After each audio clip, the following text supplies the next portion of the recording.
अस कही गए नरेश पद, स्वामी हो कृपाल। मोहि लागी दुख सहु, प्रभु सज्जन दीन दयाल। ऐसा कहकर राजा प्रताप भानु ने मुनि के चरण पकड़ लिए और कहा, हे स्वामी कृपा कीजिए, आप संत हैं, दीन दयालु हैं, अतः प्रभु मेरे लिए इतना कष्ट सहिए। जानी नृपहि आपन अधीना, बोला तापस कपट फिरवीना। सत्य कहूँ भूपति सुनु तोहि, जग नाहिं दुर्लभ कछु मोहि।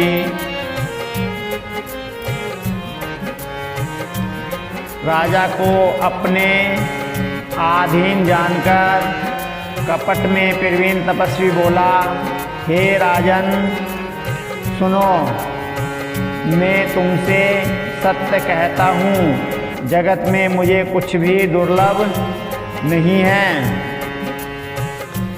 अवश्य काज मैं करऊँ तोरा, मन तन वचन भगत ते मोरा। जोग जुगति तपि मंत्र पिरवाऊ, फले तवे जब करे दुराऊ। मैं तुम्हारा काम अवश्य करूँगा, क्योंकि तुम मन वाणी और शरीर तीनों से मेरे भक्त हो। पर योग युक्ति तप और मंत्र का प्रभाव तभी फलीभूत होता है जब वे छिपाकर किए जाते हैं। जो नरेसी में करो रसोई, तुम्हें परसों मोई जान न कोई। अन्न सो जोई जोई भोजन करे, सोई सोई तब आए सो अनुसरे। हे नरपति, मैं यदि रसोई बनाऊं और तुम उसे परोसो और मुझे कोई जानने न पाए, तो उस अन्न को जो जो खाएगा सो सो तुम्हारा आज्ञाकारी बन जाएगा। पुनीति न के गिरह जेऊं जो, तब बस हो सुन सो। जाई उपाय रचहु नृपेहु, सन्वति बरे संकल्प करेहु। यही नहीं, उन भोजन करने वालों के घर भी जो कोई भोजन करेगा, हे राजन सुनो, वह भी तुम्हारे अधीन हो जाएगा। हे राजन, जाकर यही उपाय करो और वर्ष भर भोजन कराने का संकल्प कर लेना। नित्य नूतन द्विज सहस सत बरेहु सहित परिवार। ने तुम्हारे संकल्प लगी, दीन ही कर बीजे वे नार। नित्य नए 1 लाख ब्राह्मणों को कुटुंब सहित निमंत्रित करना। मैं तुम्हारे संकल्प के काल अथवा 1 वर्ष तक प्रतिदिन भोजन बना दिया करूँगा। एहि विधि भूपे कष्ट अति थोड़े होई, सकल प्रतिबस तोरे करहि विप्र में मक सेवा तेहि फिर संग सहजे सब देवा। हे राजन, इस प्रकार बहुत ही थोड़े परिश्रम से सब ब्राह्मण तुम्हारे बस में हो जाएंगे। ब्राह्मण हवन यज्ञ और सेवा पूजा करेंगे जो तो उस प्रसंग से देवता भी सहज ही बस में हो जाएंगे। और एक तो ही कहूँ लखाऊं मैं एही बेस न आओ काऊ तुमरे उपरोहित कहूँ राया रे आनब में करी निज माया। मैं एक और पहचान तुमको बताए देता हूँ कि मैं इस रूप में कभी न आऊँगा। हे राजन, मैं अपनी माया से तुम्हारे पुरोहित को हर लाऊंगा। तप बल ते ही करे आपु समाना रखे हूँ या बरस परिवाना। मैं धरिता सुवे सुनो राजा सब विधि तोरे समार विकाजा। तप के बल से उसे अपने समान बनाकर 1 वर्ष तक यहाँ रखूँगा। और हे राजन सुनो, मैं उसका रूप बनाकर सब प्रकार से तुम्हारा काम सिद्ध करूँगा। गेनिसी बहुत सैन्य अब कीजे मोही तो ही भूप भेंट दिन कीजे। मैं तपि बल तो ही तुरग समय सा पहुँचे हूँ सोवत ही निकेता। हे राजन, रात बहुत बीत गई है, अब सो जाओ। आज से तीसरे दिन मुझसे तुम्हारी भेंट होगी। तप के बल से मैं घोड़े सहित तुमको सोते ही मैं घर पहुंचा दूंगा।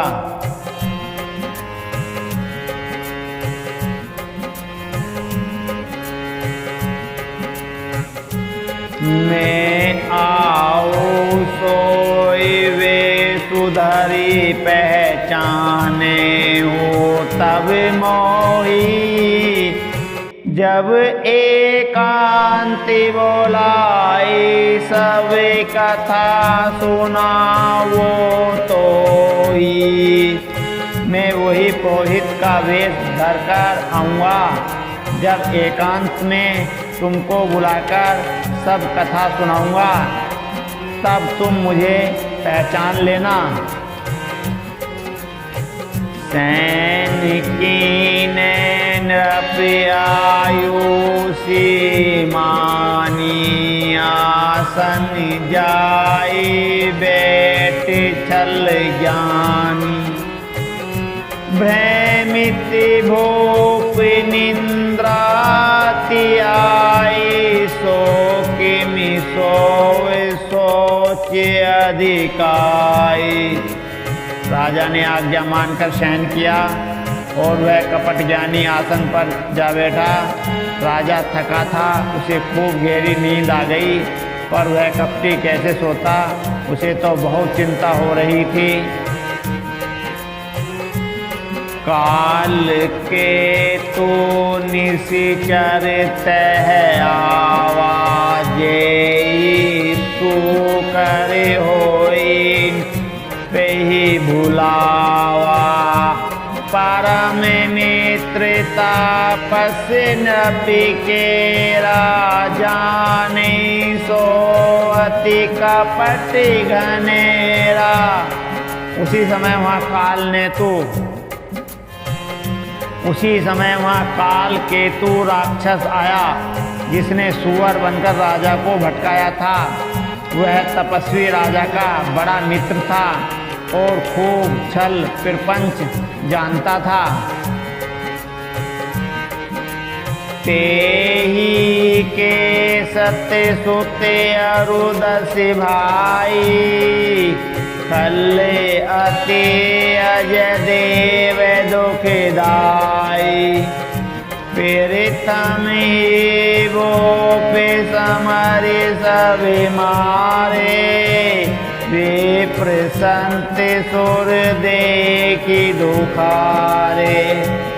उसके 100 पुत्र और 10 भाई थे, जो बड़े ही दुष्ट, किसी से न जीते जाने वाले और देवताओं को दुख देने वाले थे। ब्राह्मणों, संतों और देवताओं को दुखी देखकर राजा ने उन सबको पहले ही युद्ध में मार डाला था। तेहि खल पाचिल बैरु समारा, तापस निरप मिली मंत्र विचारा। जेहि रिपुछे सोई रचने, उपाऊ भावी बसने जाने कसुराऊ। उस दुष्ट ने पिछला वेर याद करके तपस्वी राजा से मिलकर सलाह विचारी, षड्यंत्र किया और जिस प्रकार शत्रु का नाश हो वही उपाय रचा। भावी वश राजा प्रताप भानु कुछ भी न समझ सका। रिपु तेज से अकेले अपि, लघु करी गने उने ताहू। अजेऊ देते दुख रवि ससे, सिर अवशेष तेराहू। तेजस्वी शत्रु अकेला भी हो तो भी उसे खोटा नहीं समझना चाहिए। जिसका सिर मात्र बचा था वह राहु आज तक सूर्य चंद्रमा को दुख देता है। तापस निरप निज सके ही निहारी, हर से मिले उठी भयो सुकारी। मित्र ही कई सब कथा सुनाए, जातु दान बोला सुख पाई। तपस्वी राजा अपने मित्र को देख प्रसन्न हो उठकर मिला और खुशी हुआ। उसने मित्र को सब कथा कह सुनाई। तब राक्षस आनंदित होकर बोला, अब सादेऊ रिपु सुनेऊ नरेसा, जो तुम कीने मोरे उपदेशा। परिहरि सोच रहू तुम्हें सोई बिनु, औषध व्याधि विधि कोई। हे राजन सुनो, जब तुमने मेरे कहने के अनुसार इतना काम कर लिया तो अब मैंने शत्रु को काबू में कर लिया। तुम अब चिंता त्याग सो रहो। विधाता ने बिना ही दवा के रोग दूर कर दिया। कुल समेत रिपु मूल बहाई, चौथे दिवस मिलब में आई। नृपहि बहुत परितोषित चला महाकपटी अति रोषी। कुल सहित शत्रु को जड़ मूल से उखाड़ बहाकर आज से चौथे दिन में तुमसे आ मिलूंगा। इस प्रकार तपस्वी राजा को खूब दिलासा देकर वह महामावी और अत्यंत क्रोधी राक्षस चला। भानु प्रतापे बाजी समेता पहुँचाए शीछन माझ निकेता। नृपहि नारी पहि सैन्य कराई है गृह बांधे से बाजी बनाई। उसने भानु प्रताप राजा को घोड़े सहित क्षण भर में घर पहुंचा दिया। राजा को रानी के पास सुलाकर घोड़े को अच्छी तरह से घुड़साल में बांध दिया। राजा के उपरोहित हरि ले गऊं बौरी। ले राखे सी गिरी गो महु माया करी मति भोरी। फिर वह राजा के पुरोहित को उठा ले आया और माया से उसकी बुद्धि को भ्रम में डालकर उसने पहाड़ की खो में ला रखा। आपू विरचहि उपरोहित रूपा परेऊ जाइते सहज अनुपा। जागेऊ निरपियन वे बिहाना देखी भवन अति अचिरयुमाना। वह आप पुरोहित का रूप बनाकर उसकी सुंदर सेज पर जा लेटा। राजा सवेरा होने से पहले ही जागा और अपना घर देखकर उसने बड़ा ही आश्चर्य माना। मुनि महिमा मन महु अनुमानी उठे गवे जे जान रानी। कानन गयो बाजी चढ़ी ते पुरी नरी नारी ने जानऊ के ही।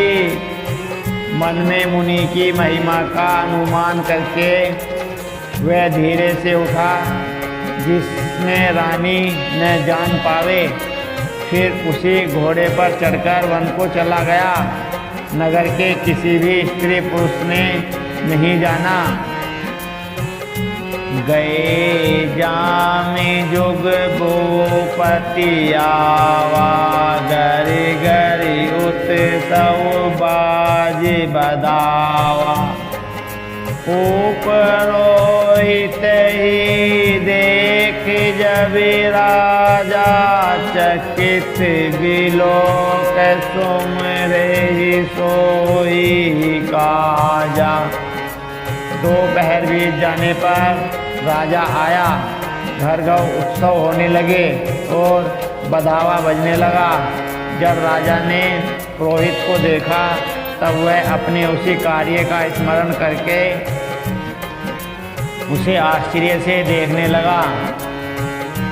जुग सम निरपहि गए दिन तीनी। कपटी मुनि पद रहमति लीनी। समय जानी उपरोहित आवान। पहि मते सब कही समझावा। राजा को 3 दिन युग के समान बीते। उसकी बुद्धि कपटी मुनि के चरणों में लगी रही। निश्चित समय जानकर पुरोहित बना हुआ राक्षस आया और राजा के साथ की हुई गुप्त सलाह के अनुसार उसने अपने सब विचार उसे समझाकर कह दिए। निरपे हर से ओ पहचानी गुरु ब्राह्मी सवेरा ने चेत बरे तुरत सद से शिवर विप्र कुटुंब समेत। संकेत के अनुसार गुरु को उस रूप में पहचान कर राजा प्रसन्न हुआ। भ्रमवश उसे चेत न रहा कि यह तापस मुनि है या कालकेतु राक्षस। उसने तुरंत 1,00,000 उत्तम ब्राह्मणों को कुटुंब सहित निमंत्रण दे दिया। ओ पुरोहित जे विनारी बनाई छरसी चारी विधि जसी सुरती गाई। माया में ते किने रसोई व्यंजन बहु गनी सकई न कोई। पुरोहित ने 6 रस और 4 प्रकार के भोजन जैसा कि वेदों में वर्णन है बनाए।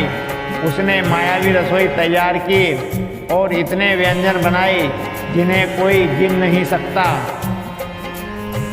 विविध मृग ने करया मिश्रादा ते मऊ विप्र मासु खल साधा। भोजन कहूँ सब विप्र बोलाए पद बखाई सादर बैठाए। अनेक प्रकार के पशुओं का मांस पकाया और उसमें उस दुष्ट ने ब्राह्मण का मांस मिला दिया। सब ब्राह्मणों को भोजन के लिए बुलाया और चरण धोकर आदर सहित बैठाया। परुसन जब लागे में ही पाला बे आकाश बानी ते ही काला। विप्र वृंद ओटी ओटी गिर जाओ हे बड़ी हानि अनजन खाओ। जो ही राजा परोसने लगा उसी काल केतु कृत आकाशवाणी हुई। हे ब्राह्मणों उठ उठकर अपने घर जाओ, यह अन्न मत खाओ, इस खाने में बड़ी हानि है। भरेऊ रसोई भूसुर मासूर सब द्विज उठे मानी विश्वासो। भूप विकल मति मोह भुलानी भावी बसिने आओ मुख बानी। रसोई में ब्राह्मणों का मांस बना है। आकाशवाणी का विश्वास मानकर सब ब्राह्मण उठ खड़े हुए। राजा व्याकुल हो गया, परंतु उसकी बुद्धि मोह में भूली हुई थी। होनहारवश उसके मुंह से एक बात भी न निकली। बोले विप्र सको तब नहीं कछु कीने विचार। जाए निशाचर हो निरपि मोड़ सहित परिवार। तब ब्राह्मण क्रोधित होकर बोल उठे। उन्होंने कुछ भी विचार नहीं किया। अरे मूर्ख राजा, तू जाकर परिवार सहित राक्षस हो जा। छत्र बंधु ते विप्र बोलाई। घाल लिए सही रहित समुदाय। ईश्वर का धर्म हमारा जय ते समेत परिवारा। हे नीच क्षत्रिय, तूने तो परिवार सहित ब्राह्मणों को बुलाकर उन्हें नष्ट करना चाहा था। ईश्वर ने हमारे धर्म की रक्षा की, अब तू परिवार सहित नष्ट होगा। संवत्ति मध्य नासि तव हो, जलदाता न रहु कुल को।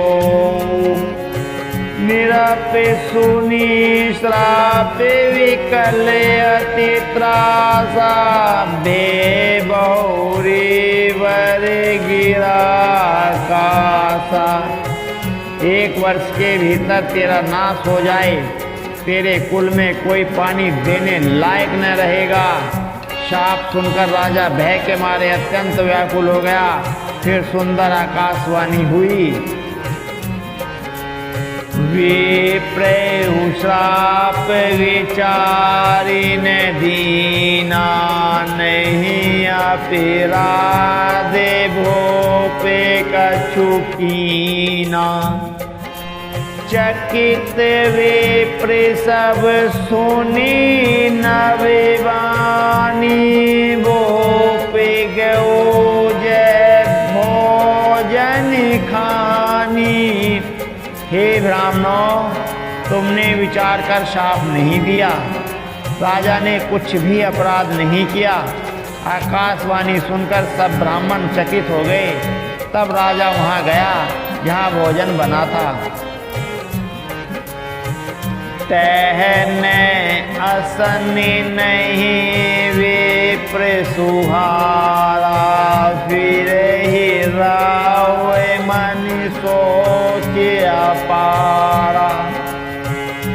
सब पीर संग में ही सुन रहो सुनाई, त्रैसित पर हो अवेनीय कुलाई।